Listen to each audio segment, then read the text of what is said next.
Shalom Bapak Ibu yang dikasihi Tuhan, kembali kita datang pada pagi hari ini. Kita mau dengarkan kebenaran firman Tuhan yang menjadi tema firman Tuhan atau menjadi renungan firman Tuhan kita pada pagi yang indah ini, yang tertulis dalam Roma 14 ayat 8. Dikatakan, sebab jika kita hidup untuk Tuhan, dan jika kita mati untuk Tuhan. Jadi baik hidup atau mati, kita adalah milik Tuhan.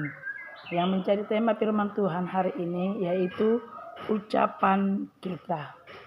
Dalam kehidupan ini, kita tidak bisa memaksa semua orang untuk mencintai kita dan sependapat dengan kita.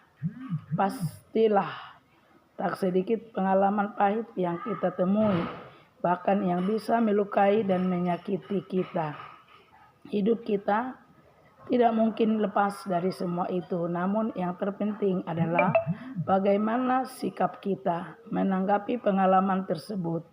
Hidup kita akan susah atau bahkan hancur jika kita memilih untuk bersedih dan meratap hal-hal yang melukai dan menyakiti kita. Tanpa sadar, kita bahkan mungkin akan tenggelam dalam kubangan kesedihan yang sebenarnya tidak ada artinya. Ya, untuk apa? Itu tak akan ada artinya karena kita tak akan mendapat apapun sesudahnya. Namun jika kita memiliki untuk belajar menerima semua pengalaman yang tidak menyenangkan itu dengan hati yang lapang, kita termasuk dalam kategori orang yang berjiwa besar. Rahmat Tuhan akan memampukan kita untuk melihat pembentukan yang Tuhan lakukan lewat setiap kejadian itu, sehingga suatu saat kita bisa mengerti dan bersyukur atas didikan dan pembentukan yang kita terima tersebut.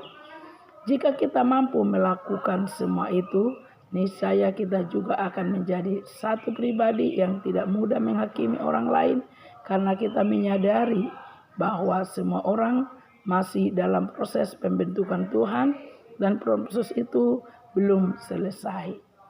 Hanya manusia yang besar hati yang sanggup memberikan sebuah pengampunan di atas harga kekecewaan.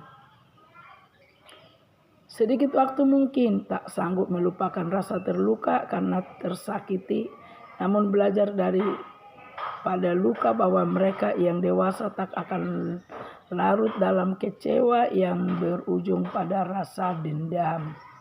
Hiduplah pada saat ini, bukan saat yang telah berlalu yang masih menyimpan amarah atas kecewa. Saat ini hanya cerita bagaimana melepaskan kekecewaan menuju kebijakan sebenarnya. Jadi, alangkah indahnya hidup apabila kita dapat bersikap sebagai orang yang benar di mata Tuhan. Biar kita menjadi orang-orang yang terus selagi ada hidup melakukan yang terbaik buat kerajaan sorga. Terpujilah nama Tuhan. Haleluya. Amin.